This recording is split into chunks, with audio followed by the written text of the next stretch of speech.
This is the North Carolina Food and Beverage Podcast. Thank you for listening, subscribing, and hitting subscribe on your friend's phone without them knowing. Coming to you from the Kitchen Studios in downtown Raleigh. This episode is sponsored in part by Spot On, tech that helps your business grow. Request a demo at spoton.com. And Joe Van Gogh Coffee, serving the community from seed to cup, taking particular care at every step to honor the bean. And now, sanitizing 25% of the microphones 50% of the time, it's Max Trujillo and Matthew Weiss. Hello, and thank you for listening to the North Carolina Food and Beverage Podcast. I am your co-host, Max Trujillo. And I am your co-host, Matthew Weiss. And today we are honored with the presence in studio of one Professor Emeritus, author extraordinaire, and overall champion of the Foodways of the South, especially North Carolina. And she's here to talk about her new book, Edible North Carolina, A Journey Across a State of Flavor. And that is one Ms. Marcie Cohen Ferris. Good morning. It's so great to be with y'all. Welcome back to the studio. Thank you. After the apocalypse. Yes. So Yeah. we have a lost episode that has never seen the light of day that maybe we will pull from, but it was fascinating just to set the stage. So Marcie contacted us way back. Back to 2019. We recorded on April 8th of 2019 here at the studio. And it was in preparation for this book that we now have and we're holding and we're looking at that you released. And you were doing an amazing amount of research with many different food people across the state. And for some reason, you must have had an open calendar for a free hour.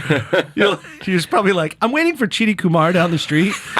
But I have time to kill, so I'll talk to you guys. Yes. Knock, Can I ask knock. you a couple of questions? Knock, knock. Yeah, so we spoke. It was literally 100 minutes. That's how long the episode was. It was a little longer than normal. But really, you interviewed us, Marcie. We were the ones blabbing the whole time. We did think the entire book was going to be about us when it came out because of all of that blabbing. It's a kind of biography. Right. Yeah. It was not. Yeah, I'm sorry. Yeah. The next one. I believe there's But you're a in there. paragraph. There is a paragraph You're in there. dedicated Yeah. to us. It's I like know. page 28 or something. Not that I had noticed in your very long intro about all of the food that's happening in this Right. state. So let's talk about your book. Great. And your voices were so and are so important to me, you know, in trying to really understand the food movement in North Carolina. You know, I really listened to practically every episode because I think you guys have done an incredible job of really creating a record, particularly of the contemporary food scene and, you know, of all the deep connections across the state and what I'm sure you call it the same thing, this food family of North Carolina. But when I listened to NCF&B, I was really aware of that food family and how deeply connected people are.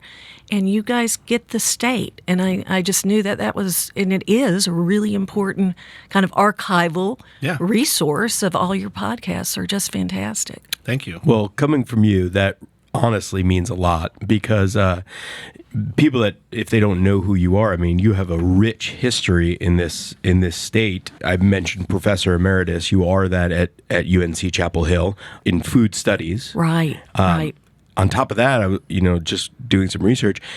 I had no idea before that you were the president of the board of the directors for the Southern Foodways Alliance. Right. I did that, and For like 3 years or so. yeah, Right? and it was just, that was a great opportunity for service. I love the Southern Foodways Alliance. I've been involved with it since its founding at the University of Mississippi, because also my husband Bill Ferris, who's a folklorist and was the director, the founding director of the Center for the Study of Southern Culture, and that's where John T. Edge studied and got his Southern Studies degree. And the Southern Foodways Alliance is still, in its home is within the University of Mississippi in Oxford. Right. And for those that don't know, or maybe you're listening, I mean, the Southern Foodways Alliance is a huge driving force in kind of some of the things that you're accomplishing, but like preserving, highlighting, championing our foodways and everything that goes into that. I would say it's the most important regional food organization in the country that's really dedicated to interpreting, preserving, sustaining, celebrating, doing what it can to really engage with a great, diverse region like the American South. Yeah. And so it began doing lots of oral history, across the region. Still does. It's always had a full-time oral historian and a full-time filmmaker. Yeah. And they produce fantastic short films and documentaries, and then they're really well known for their events. Right. Yeah. An annual conference, and then also events around the region. I keep telling Max, and Max, if I say it now, October is the national symposium that they do, right? Right. Yeah. We're going to go. We got to get down to there. Oxford, And this is a big one in this year because I think it's October 21st. It's barbecue, and I think they've done barbecue twice. Okay. So this, they come back to it Sure. because, as y'all know and have talked about, it is such an evolving craft and art. Yeah.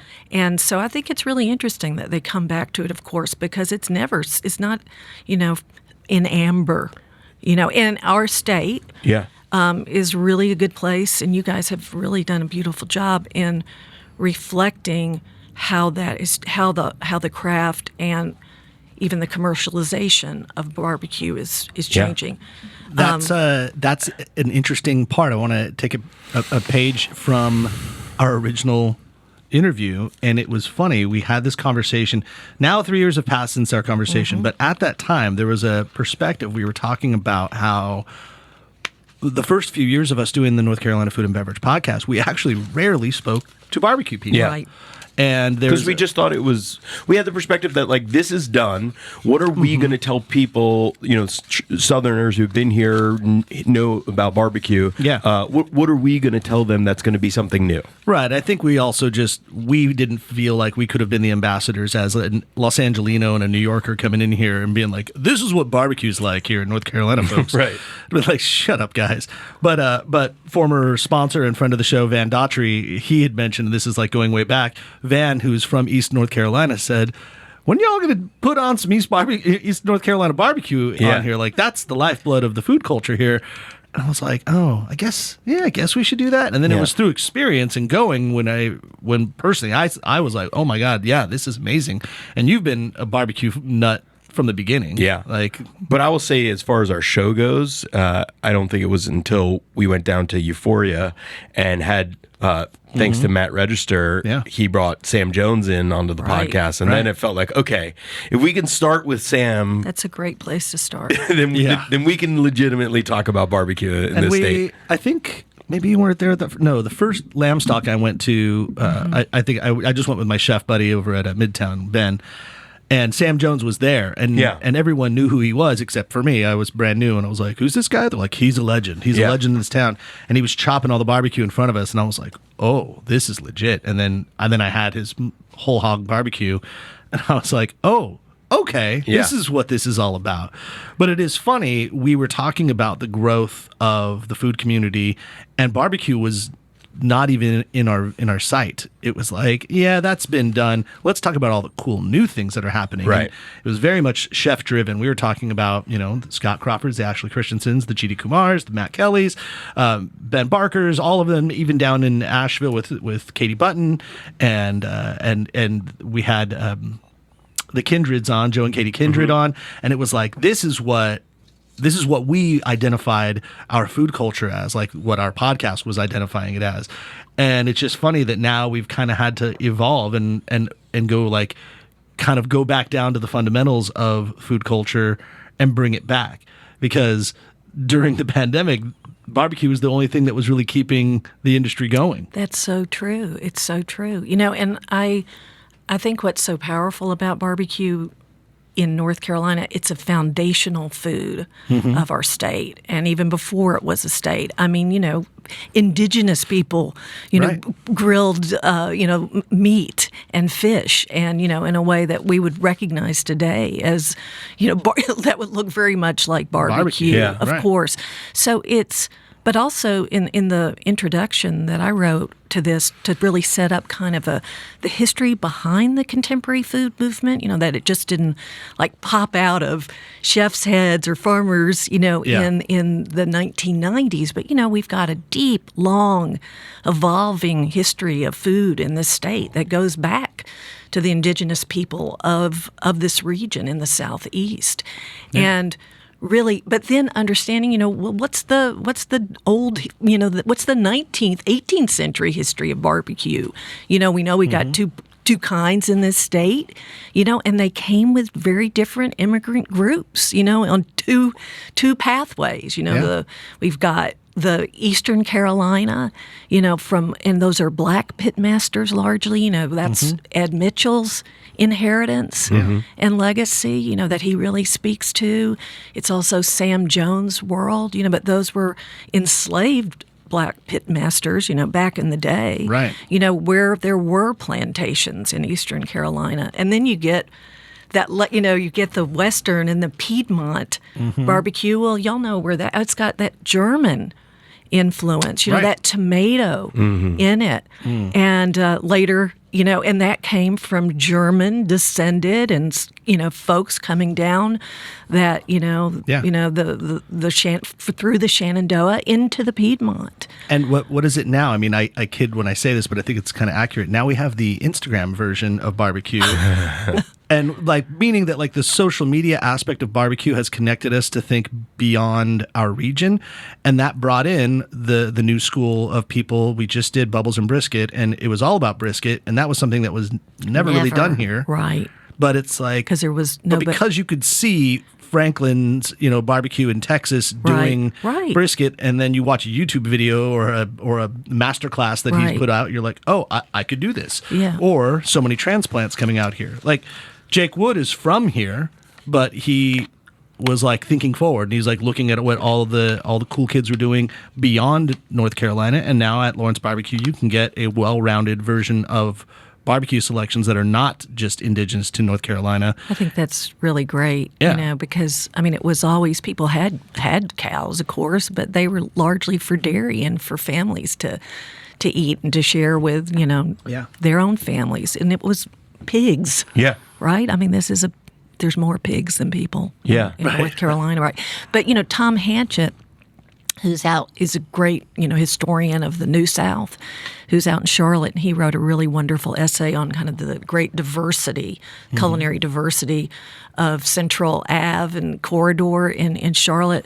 But he talks about how barbecue also is part of the history of industrialization and modernity in North Carolina, when ketchup and the manufactured foods that we connect to the barbecue tradition, vanilla wafers and bananas were shipped in, and it could, and also industrial pork, was more pigs were being produced, raised, and they were cheap to buy and to grow, and people could afford it. Yeah, it was an affordable lunch, particularly for North Carolina working people. Right.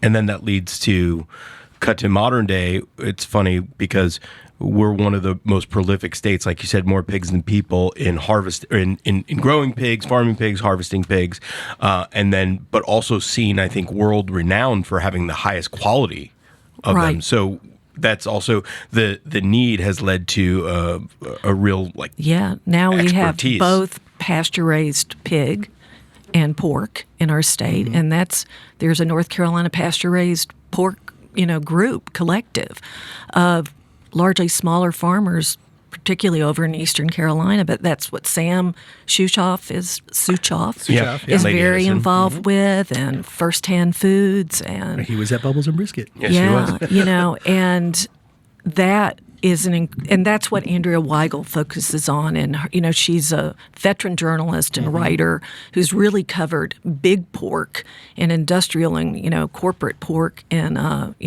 processed pork in this state.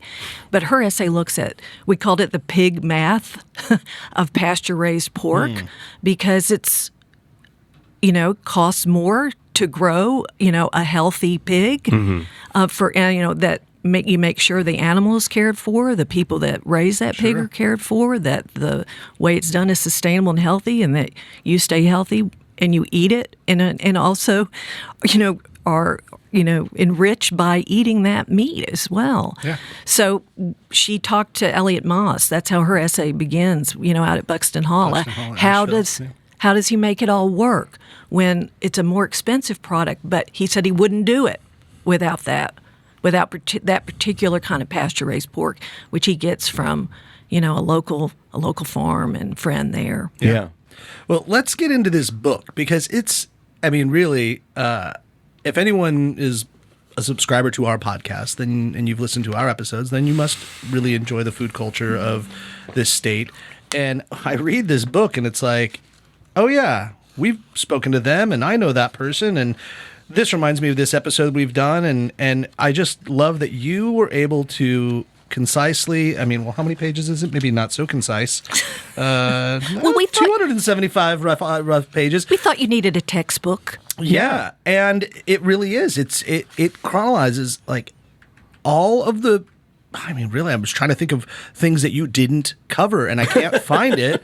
It's Find the loophole, Max. What did she miss? If you're looking through and you want to know about food or chefs or regions, it's their recipes, there are anecdotes, it takes you into like Chinese Americans that live in North Carolina. It takes you to the modern chef that's here, like how Chef Diaz and Charlie Ibarra of the Cortez, they've got recipes in there and collaborations with Victoria Bouillabaisse. It's like really cool blends of people that have done a lot in this industry and contributed to it all. How did you do it? And how long did it take? Well, about 3 years, I guess. Yeah, it did. But everybody you mentioned, I just want to do a shout out, like Victoria Bouillabaisse. I loved the structure of her essay and the heart of it, because she wanted to talk about people like herself who were restaurant kids. Mm-hmm. She has a Greek heritage, and her family have, been Greek restaurateurs, mm-hmm. Who moved down from New Jersey, and, her mom had kind of, a diner. Her dad had more like a fish camp, but still has it, but then she talks about folks like Oscar and Charlie and then other, wonderful people in Raleigh who have really, and Durham, who really are that second generation and third generation now. Yeah. Immigrant children who grew up in restaurants, doing their homework. Yeah. But have moved on now and have their own, they have agency, they have independence, they're building wealth for their families. We wanted to be sure that we didn't kind of lock immigrant North Carolina food into food trucks, mm-hmm. Or carts. It's far beyond that now because, we've seen the immigrant experience of many generations now grow and evolve and change. Yeah. And, but it's just those are such significant voices. So I want to understand something, even actually take it back for a second, because you grew up in Arkansas. Right. And first of all, I'm going to indulge for a second as a Jewish person myself. Growing up as a Jewish person in Arkansas, like to find your identity, and then can you talk quickly about... She was the one. Yeah, really. Like how you came from there and came to North Carolina and then became such a historian of North Carolina. Yeah. Y'all do I think you do understand that experience deeply. And, my grandfather, Jimmy Cohen, was a Russian Jew, actually from Belarus. Okay. And my grandmother from the Ukraine. Have been so moved by everything that's happening in that part of the world now, because she was from Odessa, he was from Minsk. They find their way to New York, in the early 20th century. They meet there, they're both members of the Socialist Party Club. Oh, wow, yeah. They meet at, some little drop-in, and they find their way. He's an engineer. He was a civil engineer and trained for that in Russia, and saw that they needed draftsmen to work for large landowners in northeastern Arkansas. And he went to work for a family, the Wilson family, who owned thousands and thousands of acres of some of the most fertile land in the lower Mississippi River Valley. And that's why that region's so well known for its cotton, its soybean, and rice. Okay, so it was an agriculturally rich area. Exactly. And that's, my father became an engineer there too, a civil engineer. And, I grew up there, but of course we had a great little small Jewish community. We weren't the only family. There were a few that came from southeastern Missouri, and, people drove, you drove an hour, to get to synagogue. We had student rabbis that would fly in from Hebrew Union College in Cincinnati. Yeah, my father-in-law is a graduate of there, and he would tell me he had a small congregation that he would fly into in Tarboro or Rocky Mount. Absolutely. Yeah. So I'm not to indulge in that, but that's so interesting. Back in the day when I was an actor, I did a play called The Last Night of Ballyhoo. Oh, Alfred Urey. Alfred Urey, who also wrote Driving Miss Daisy and is all about Southern Jewry. Yeah. And what a, pardon my language, mind fuck that is. It's just such a confusion. And it was during the time of World War II, and you identifying as American, but as in anti-Semitism. It's crazy. So I just give that perspective, because for you to be now as a Jewish person and identify as, and then now a voice and a historian of North Carolina, it's kind of awesome. Yeah, well, thank you. Thank you. Matt, give us a little of that monologue. Go ahead. You still remember? Man. I don't remember. But I played Joe Farkas from Brooklyn. Oh, you're the boyfriend. Yeah. It was the main character that comes from New York and meets this Southern family. Yeah. I remember that character. We read that in class. It's a great play for anybody out there. It really is. It's a good play and a very unbelievable insight into what that was at that time. But I just was really aware that there were kind of these different two worlds of food. You know, there was our home food. Yeah. Because my mom. By the way, did you bring any matzo ball gumbo? Wow. Okay, next time, just a Marcie, minute. please. It's in my backpack. Just a second. You'll have to get that. You'll have to get that from Neil's Deli in Chapel Hill, because I think Sheila Neil makes some of the best matzo ball soup, and so does Sam at Lady Edison. Yeah. Okay. At Deli Edison. Yeah. Yeah, not Lady Edison. Lady that's Edison the is the ham, and it's Let's Deli don't get the Edison. two confused. I Well, mean, same owner, so. The pig is next door to Deli Edison. There's a lot going on there, but he's done some of the best Jewish food I think that you can buy in our region. I'm really grateful. So my mom was from New England, from Connecticut. She'd grown up in a kosher home. Eventually they didn't keep kosher, but she brought those kind of deep Jewish food traditions, into our home, and we certainly didn't keep kosher, and we definitely went to eat local barbecue. Yeah. And the most famous in our town was a place called the Dixie Pig. Okay. The most politically incorrect name of a barbecue restaurant. But they didn't know it was politically incorrect at that time. Not at the time. I think it probably started even in the 30s, and still there, the Hossel family. And that's a very crafted, amazing. I remember their smoker outside the back, and the little chimneys coming off the smoker in the back. Just to kind of parallel the story. So we talked about, Max texted me yesterday, Katsuji wants to be on the podcast, and let's have him on. Katsuji Tanabe, Tanabe, who's an outsider, and he's worked in LA and New York. I didn't realize about him. So he's a Japanese, Mexican kosher. Yeah. So he ran one of the best kosher restaurants, I guess, in New York. I didn't even know that, but just looking, and then coming down here, talking about bringing that influence into North Carolina. Yeah. So let's perfect. cut to, did you get to North Carolina because you were a professor at UNC? Is that what brought you here? Both. My husband Bill Ferris is a folklorist, and he was invited to apply for a position, an endowed named position. By the way, he's not just this folklorist sitting on the corner strumming a lute. I believe a banjo. Yeah. Well, yeah, he could have an ayah or a sire or whatever.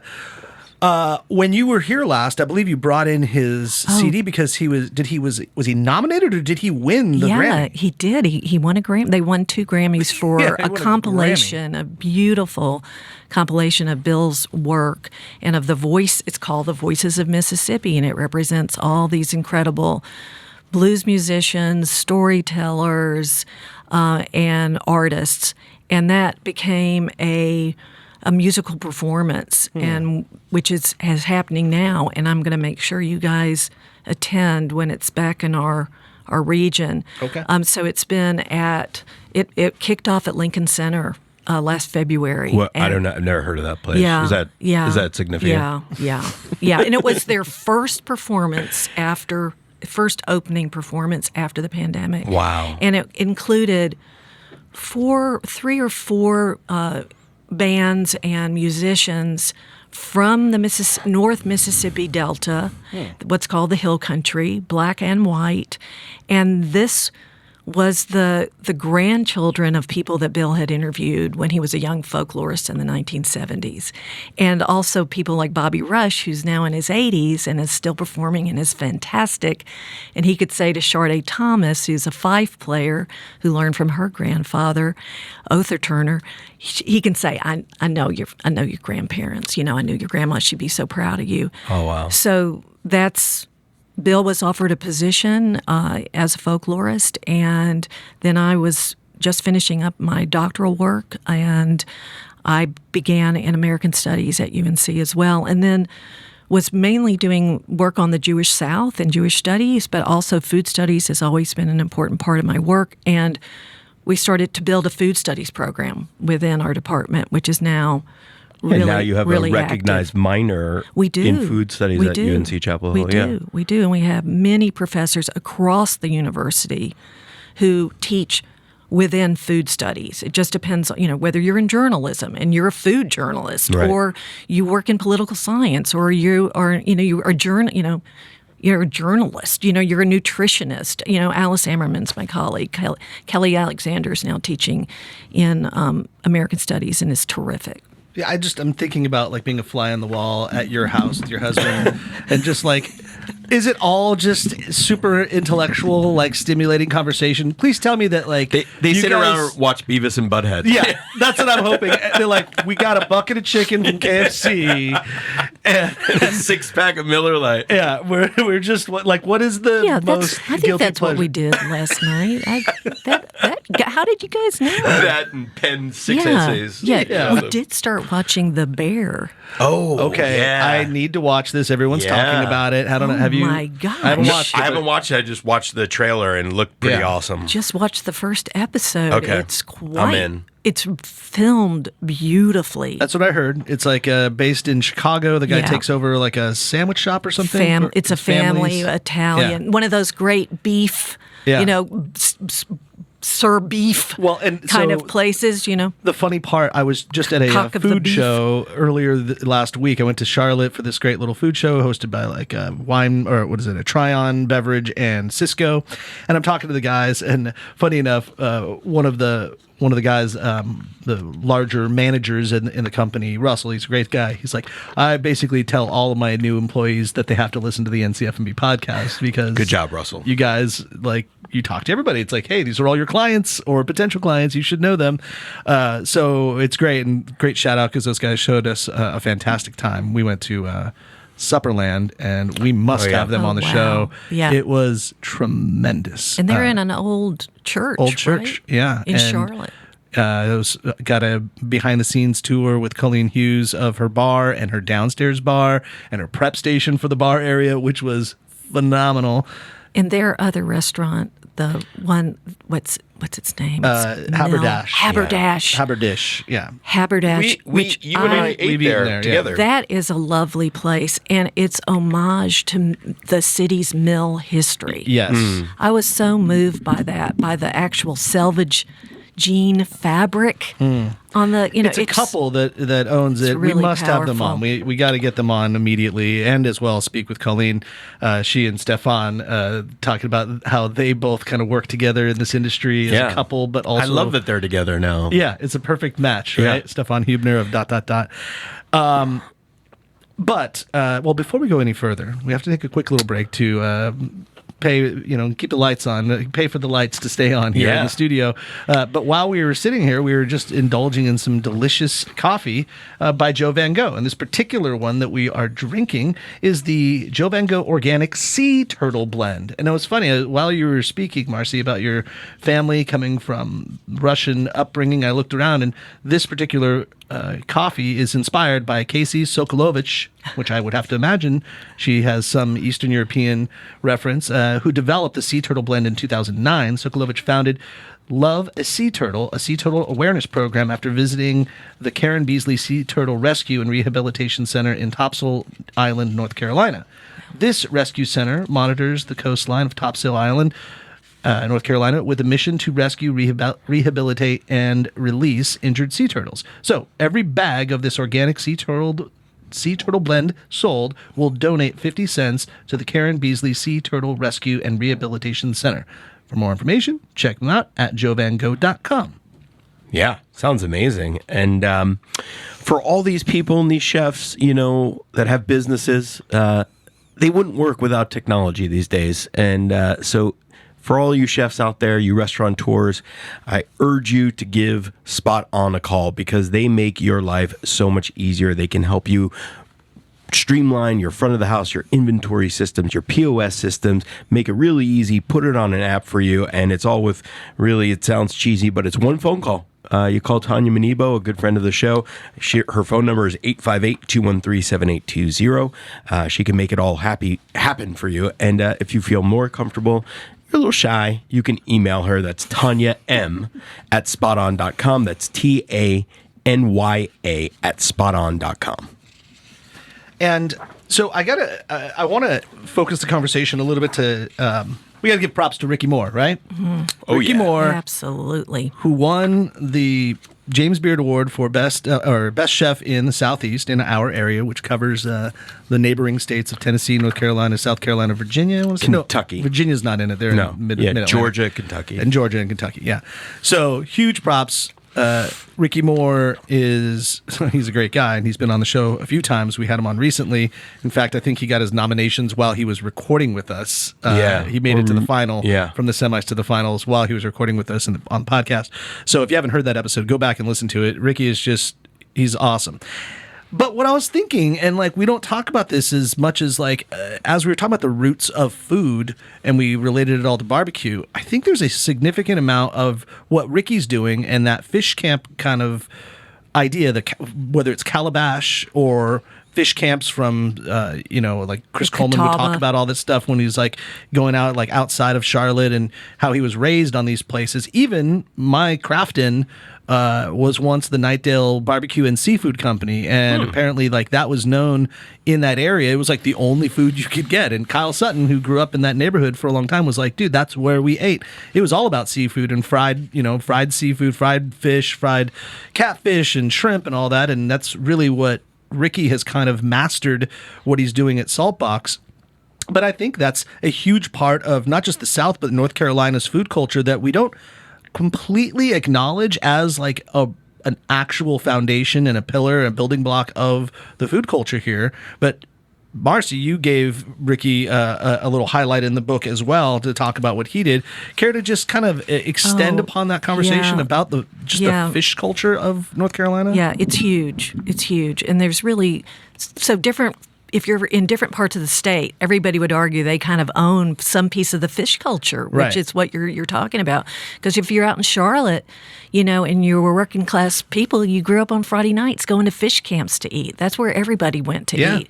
And so that was kind of the Catawba River, those fish camp tradition. And they're terrific. As much as you want, all the family, all the waitresses, everybody knows everybody. And that's more like the classic shrimp boil type of, or no, like the shrimp fried plate. Okay. Or catfish. Yeah.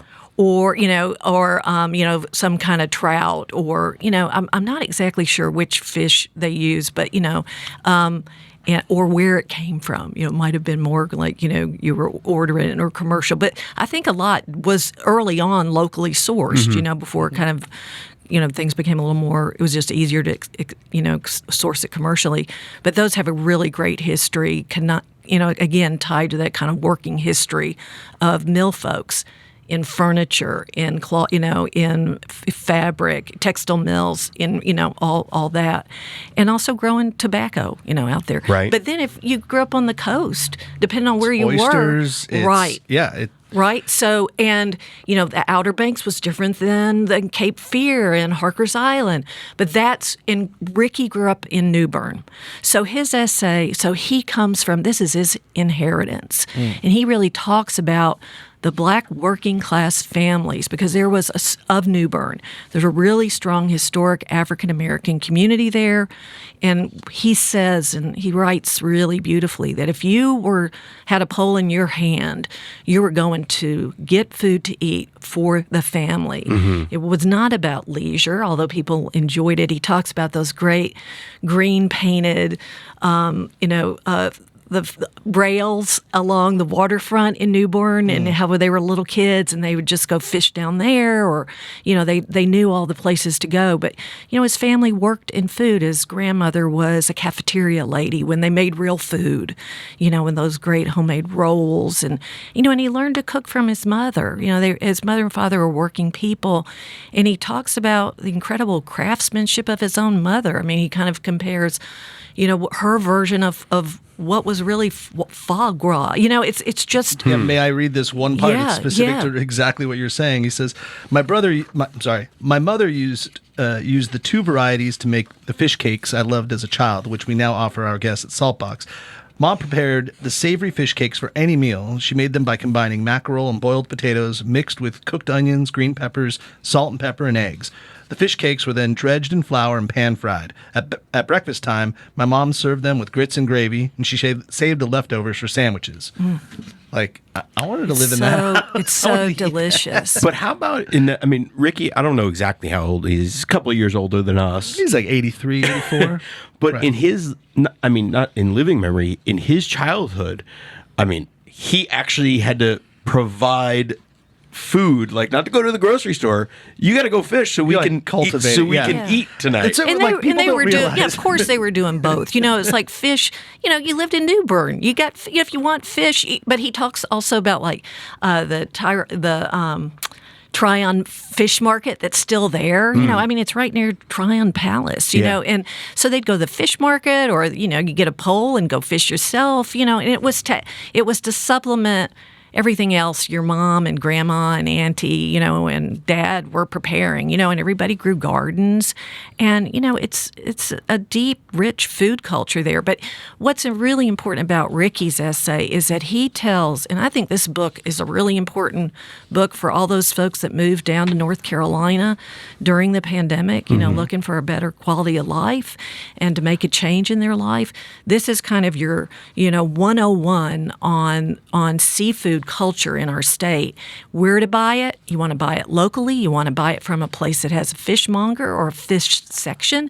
That can even be your Harris Teeter. It could be your fresh market. It can be your own, co-op grocery store like Weaver Street. And you want to ask them for what's from North Carolina. What's fresh, what's seasonal. And he has a very terrific way of helping us understand.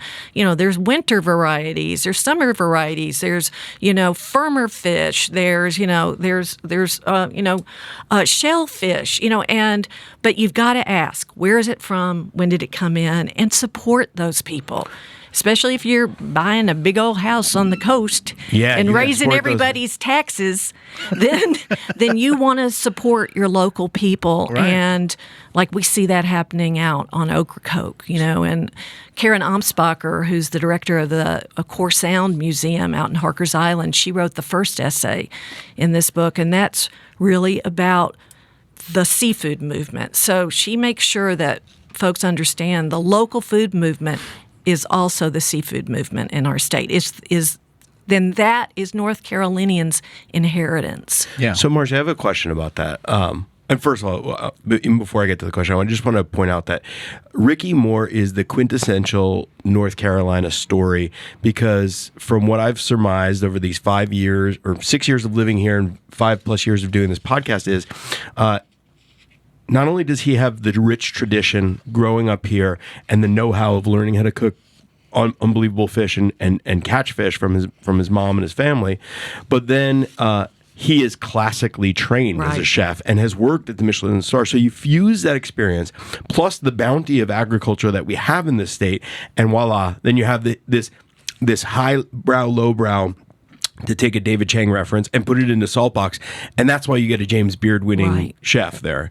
It is. Yeah. It is. It's such a simple, beautiful concept. I mean, because Saltbox Seafood Joint is a joint. It's a small place. It was a former fast food, fish stick. What were those the original called? one was even more humble. Yeah. In its start, it was a burger joint. Yeah, I guess, you that just he took pulled over. up.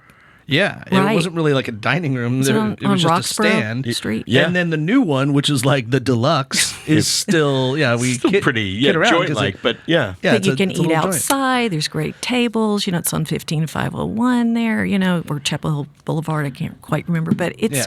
Shameless plug, you can drink it's- really good Pinot Noir there now. Yeah. Oh, really? And I love, Ricky's always had what's the kind of fish that people will recognize, like, okay, flounder's in season right now, or okay, we've got, catfish, I'm doing it this way. And then he has another board that says, trust me.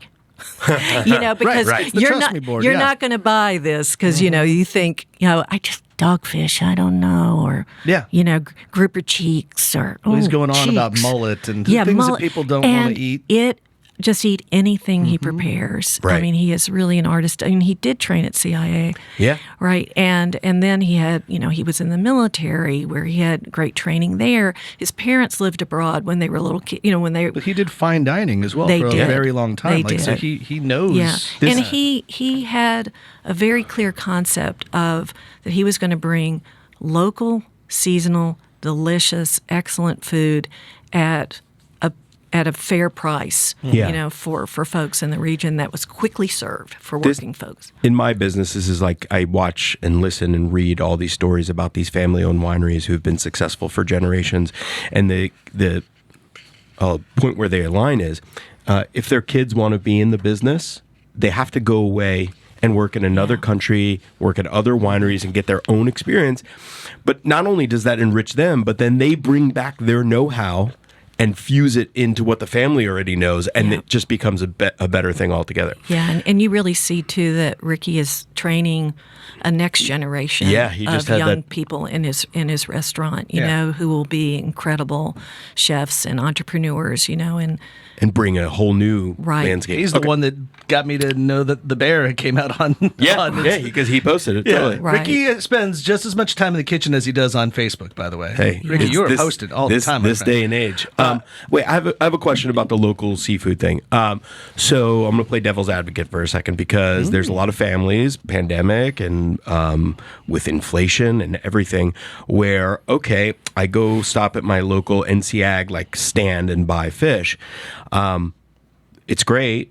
I love to support local, but if I have a family to feed, I'm spending a lot more money than, dare I say, go to Harris Teeter or even the Walmart where I can buy the commercial fish. And maybe I'm not supporting local, but I have to support my family.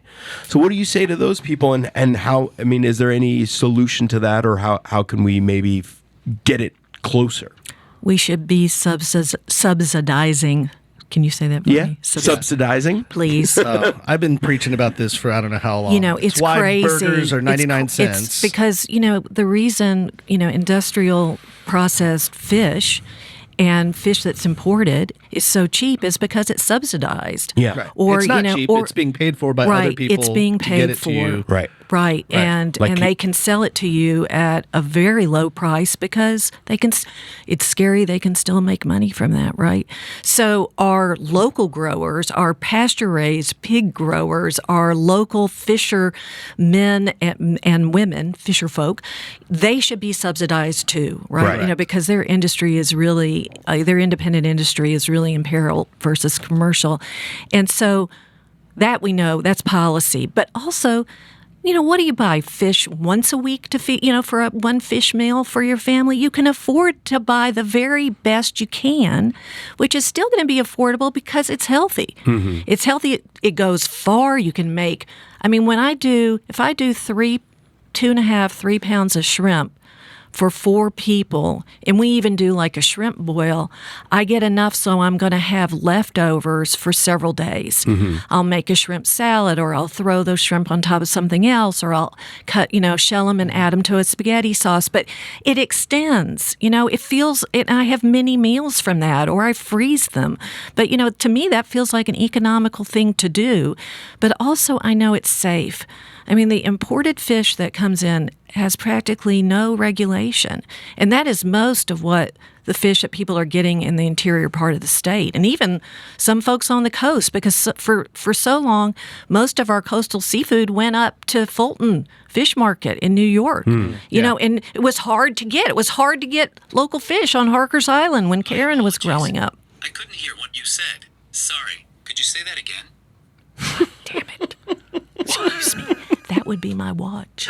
I was like, "What is that?" They hear you when you don't want them to, and then when you do want them to, they're just like, That's so funny. Yeah. So this is fascinating. It's funny. I controversial or not, but like, if you have the means, if you make a certain amount of money, and you are doing, what people might say, quote unquote, doing fairly well for yourself, then you should be buying all this stuff. Like, I take it to you folks that make a little bit of cash. Like, don't go to Walmart and buy the stuff that's cheaper. Like, spend the extra money to help keep these industries going. Those lower end prices are there for those that can't afford. And it's like I implore those that can afford to make sure that you're buying the high quality stuff. So in effect, you're almost subsidizing the industry by putting your dollars where it needs to go to keep this industry out there, so that eventually it could actually be available for everyone else if enough of that money was put into it. We almost started to see the kind of necessary subsidy with the infrastructure packages that the Biden administration passed, right, to support the restaurant industry and farmers. Well, we just created $1 trillion digitally. Right. Sure. And yeah, I think that's right. And Something like that's really how it should be. I mean, and also families always have needed that kind of support that we were getting through those infrastructure programs. But absolutely, there are affordable ways to access local seasonal food. You do not have to be the privileged, well-to-do citizen in North Carolina. You can go to a, Food Line or Harris Teeter and look for they'll have a table in the front saying these cabbages, these collards, these sweet potatoes are fresh, are this season, and they're from this farm. Also, even on the fish counter and the Food Lion, look for NC Catch. Look for those labels, or wherever you live in North Carolina on the coast, Brunswick Catch, Carteret Catch, that say this is local, credentialed seafood grown by our, fisher folk. I want to challenge you, and you may not have this locked and loaded and ready, so maybe Matt and I will have to filibuster for a moment. I'm sure we can come up with something to think of. But in your 3 years of planning this book, you've done a lot of research prior to this book. You know a lot about this food culture. Tell me something you learned that you did not know was happening. Oh, did I steal your question? You totally stole my question, you thief. I did it better than you. I did it first. There you go. Tell me something you learned that you didn't know about our food culture, something that you just thought, wow, I can't wait to either write this, or I'm glad somebody else that contributed in your book wrote, that really knocked your socks off or changed your perspective on the food culture. Yeah. Well, what comes to mind kind of immediately is, there's just all these factors and all these kinds of events and occurrences that kind of come together in some weird synchronicity, in our state and across the state that create this powerful food movement. But a lot of that has to do with these incredible food-related organizations that spin out of academic, institutions like NC State and CEFS, the Center for Environmental Farm Systems, which is one of the best programs in sustainable ag in the country. And it was founded and directed. The first director was Nancy Creamer, and she just stepped down and retired, so she was there for 25 years. Money she got to fund it came from the state, from her deans, from the State Department of Ag, and from Kellogg, Kellogg Foundation, which really does support sustainable ag and food systems across the country. But the answer to that question is women-led organizations and institutions are so strong in North Carolina. Yeah. And all folks, but I do have to say, like Sandy Cronick, Jennifer Curtis, Alice Ammerman at UNC, Nancy Creamer, and so many others. And then you start naming the women chefs, of course, their leadership, but creating those businesses that aggregate food to get it out, to get organic food out across the region, like Sandy Cronick's Happy Dirt, and to get pasture-raised beef and pork through First-Hand Foods out to restaurants, to be that kind of a hub that then helps restaurant, tours, owners, and chefs not have to search for it and figure out how the hell would I get that good quality stuff here and how am I going to afford it. They do all that work. And they've done a lot of training. They've done, Sarah Blackland, it runs, an amazing program that trains women in women butchers, and, who own small, butcher shops and meat shops. And that's been really, really important work. And I think I also learned, that what we're missing in this state still in our local food systems are those small processors.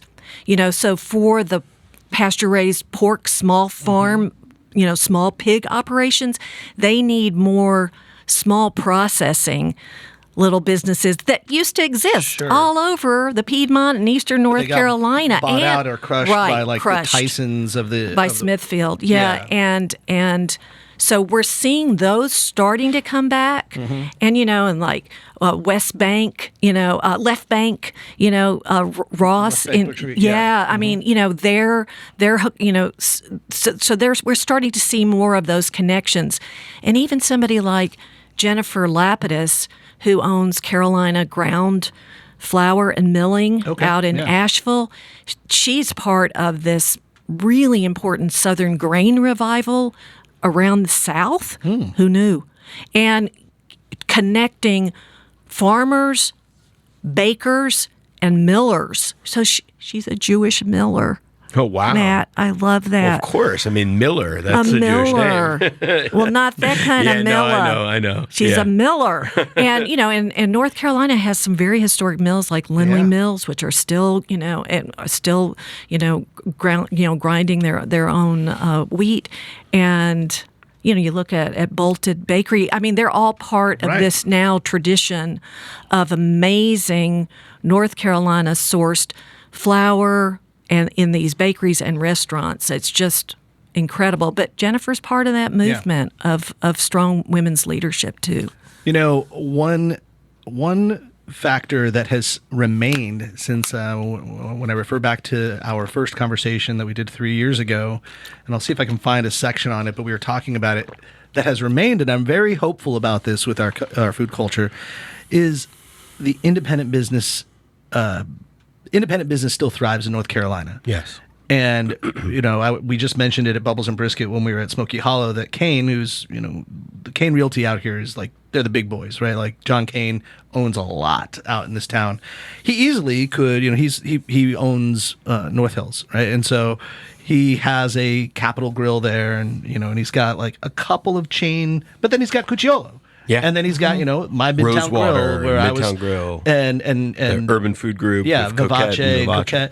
And the funny thing is, Ruth's Chris did not make it there. Right, it didn't thrive, and then you're looking at Smoky Hollow, where he could have easily. We always just use P.F. Chang's as a good example because it's a dominant restaurant group, part of a big restaurant group. Darden, yeah. He could have done that. But instead, we've got Gary Crunkleton putting the Crunkleton bar in. So great. We got our buddy Jared Burton putting in a second J Lights. We've got Tyler Hellickson putting in Madre. And then we got Midwood Barbecue out there in Charleston, or I'm sorry, Charlotte, which I actually just saw recently, the original one coming up. So he's got those anchoring this major development that I'm sure he put a lot of money into, and he's betting on local. And that's just a great example of like what could happen. I mean, hell, in this building that we're living in right here at the kitchen, there's a CVS. That's a national business. It went out of business. Now, who knows why it went out of business? I mean, we had the destruction that happened through like the riots and all of that happened 2 years ago, and the flood and all that. But they rehabbed that place, and it was fine.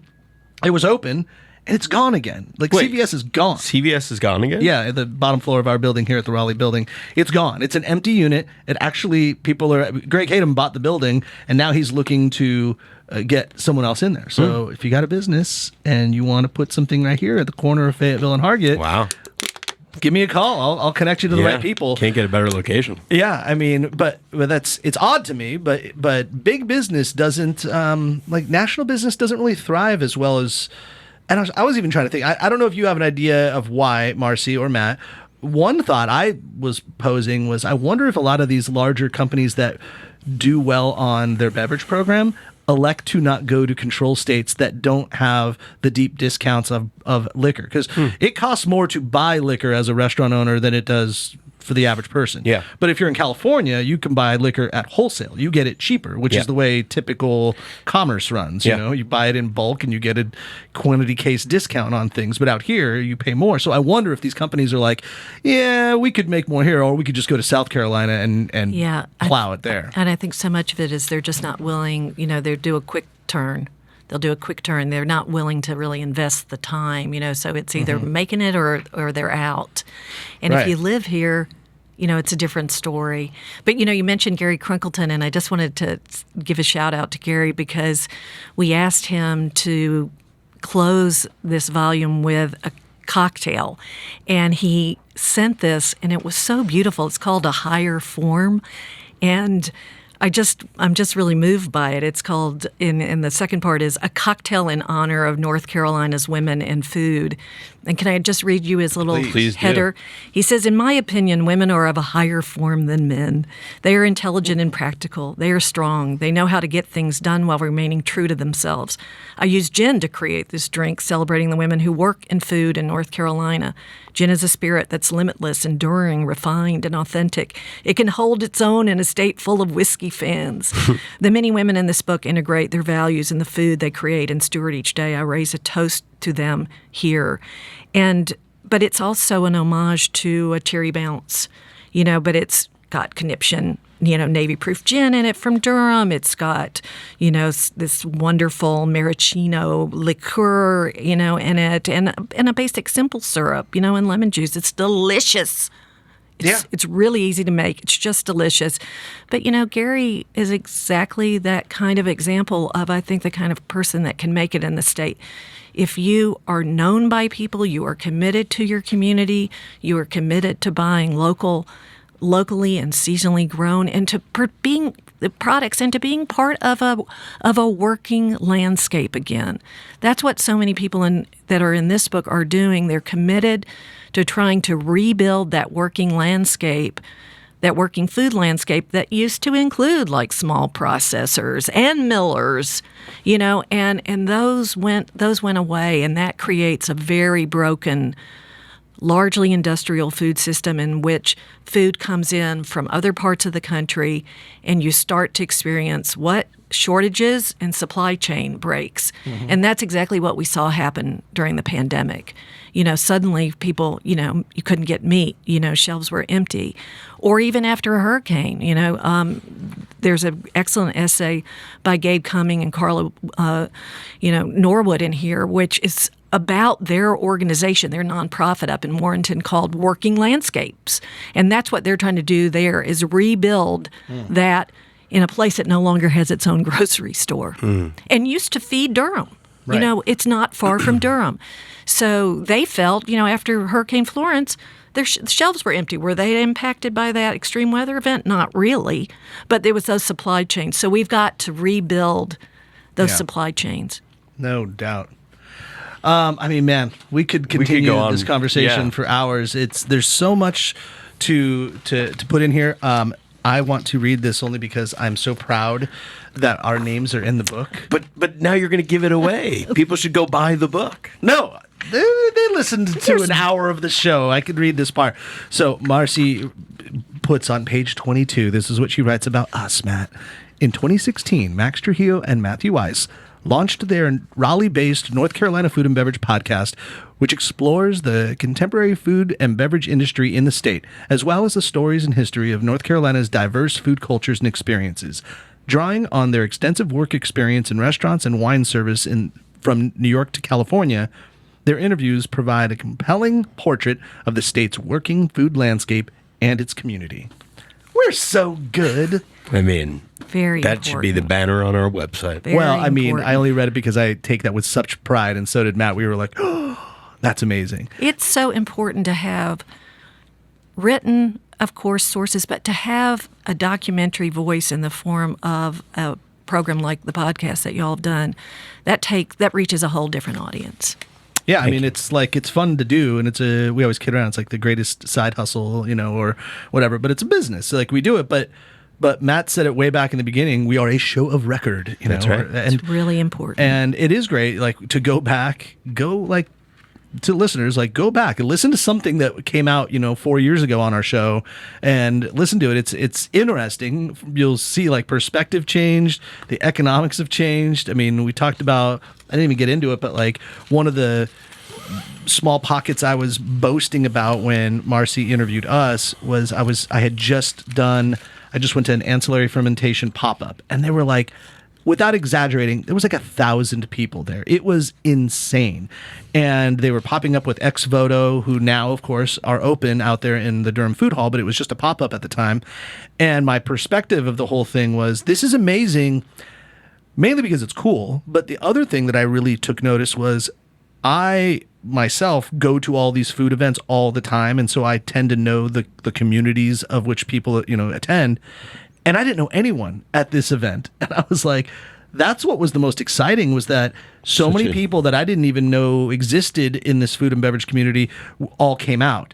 And that's what we were hanging our hat on at the time, and saying there's so much culture, there's so much enthusiasm and support from the diners that make this food culture exist.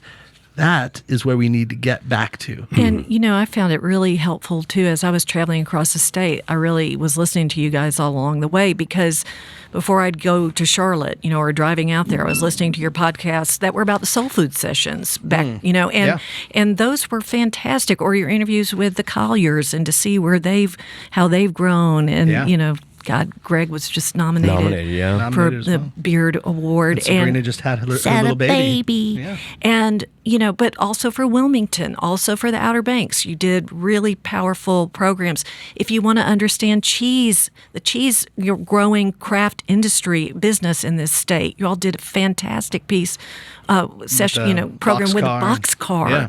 Oh, my gosh. And just like I should give a shout out to Steve and Michelle Webb, who are opening soon a brick and mortar business called The Cheese Shop in Carborough. That's going to be in Still Spring Brewery's tap room.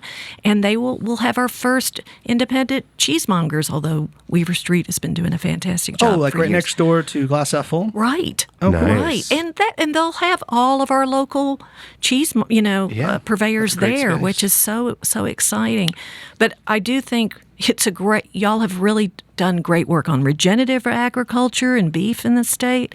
That was really helpful to me. That was mind-boggling. Yeah. So fascinating. Well, I appreciate it, and I appreciate you listening. And that, I mean, all we do is give people a space to like tell their story, and and we try to reach out to people enough to find those stories, and and we try to make it diversify them enough to where we're not telling the same barbecue story or the same brewery story, but there's so much out there, and so it's great. This show, it really is just a reflection of what's happening in the food and beverage industry. So with that said, write us a review if you like our show. Tell us how much you love us, because the more reviews that are written both on iTunes or Spotify or wherever you write your reviews, it helps to keep the show afloat. It actually helps put it out there, in the records. And and I should also note, Sherry Castle, Vivian Howard, Katie Button, all have fantastic shows that are really, on TV that are all about sourcing ingredient from the South and from North Carolina. Yeah. What great voices they are. Oh my gosh. Well, Marcie, thank you so much for sharing this with us, for chronicling this in your book, and for your kind words towards us. It means so much to us, honestly. Oh, absolutely. Absolutely. I'm so grateful to y'all. And I'll encourage everybody out there, one, now we know why it's so important. Buy local fish. Ask for the North Carolina at your catch at the seafood counters, and go get this book. And then go to ediblenc.com to learn more about the book. Okay, yeah. And you have this is your fourth book, so there's lots of literature out there that Marcie can help you understand more about the state and our foodways and all that's important there, and the great stories and great recipes on top of that. So it's Edible North Carolina, a journey across a state of flavor. Go get yourself this book, and you will eat and drink extremely merrily. Thanks for listening to the NC F&B podcast. And if you've stuck with us this long, review us on iTunes, and remember, 5 stars are encouraged.